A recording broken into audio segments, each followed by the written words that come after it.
اللہ کے نبی فرمایا کرتے تھے مجھے اپنی امت کے بارے میں 3 چیزوں کے بارے میں بڑا ڈر ہے. فرمایا ایک ڈر تو یہ کہ ان کے پاس دولت کی کثرت ہوگی اور پھر یہ مال کی محبت میں آپس میں حسد اور بغض کا شکار ہو جائیں گے. اور دوسرا فرمایا قرآن مجید ہر شخص کے سامنے کھل جائے گا اور ہر شخص قرآن کے معاملے میں رائے دے گا. میں یوں سمجھاؤں، میں یوں سمجھے. قانون کی کتاب کھول کر کوئی رائے نہیں دیتا، ڈاکٹری کتاب کھول کے کوئی رائے نہیں دیتا، لیکن یہ اللہ کا کلام ایسا ہے کہ ہر شخص اس میں اپنی رائے دیتا ہے. 2 چند الفاظ کیا پڑھ لیے اردو انگریزی کے کہ وہ مستقل مجتہد بن جاتا، الامان والحفیظ. اور بس اوقات نیٹ اس کا استاد بنتا ہے، یہ اس کا شاگرد بنتا ہے، 1-2 حدیثیں دیکھ کر مسائل میں رائے دیتا ہے. لیکن سچی بات یہ ہے کہ بس اوقات حدیث کے ظاہری الفاظ ہوتے ہیں اور جب تک سارا ذخیرہ حدیث سامنے نہ ہو اس حدیث کا مطلب نہیں سمجھ سکتے. مثلا ایک حدیث ہے، بخاری کی روایت ہے، من ترک الصلاۃ متعمدا فقد کفر.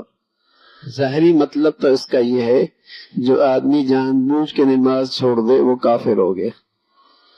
تو اس سے تو پھر 1% لوگوں کا نکاح ہے، باقی سب کے نکاح ٹوٹ گئے. ظاہر ہے اس حدیث کے مطلب کو سمجھنے کے لیے میرے نبی کی پوری زندگی سامنے رکھنی پڑے گی اور آپ کے سارے ارشادات سامنے رکھنے پڑیں گے، صحابہ کی زندگی سامنے رکھنی پڑے گی، تب اس حدیث کا مطلب سمجھ میں آئے گا کہ اس حدیث کا مطلب یہ ہے کہ جو شخص جان بوجھ کے نماز چھوڑ دیتا ہے وہ ایسا ہے جیسے اس نے کافروں والا کام کیا. یہ نہیں کہ اس کا نکاح ہی ٹوٹ گیا، یہ نہیں کہ اس کا جنازہ ہی نہیں پڑھ سکتے، یہ نہیں کہ وہ مرتد ہو گیا. اب ترجمہ ظاہری کچھ اور ہے، مفہوم کچھ اور ہے. اس لیے بعض نادان کتابیں اٹھائیں اور حدیث پڑھنے شروع کر دی اور رائے دینا شروع کر دی. حدیث میں ہے لا ایمان لمن لا امانت لہ، جس کا امانت نہیں اس کا تو ایمان کوئی نہیں. تو اس کا مطلب سارے تاجروں کا ایمان گیا.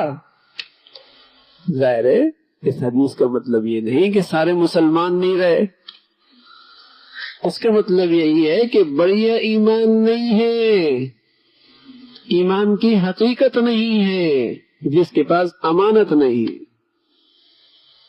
تو میرے عزیزو، بس اوقات ایک حدیث کو، ایک آیت کو سمجھنے کے لیے پورے احادیث کے ذخیرے پہ نظر ہونی چاہیے.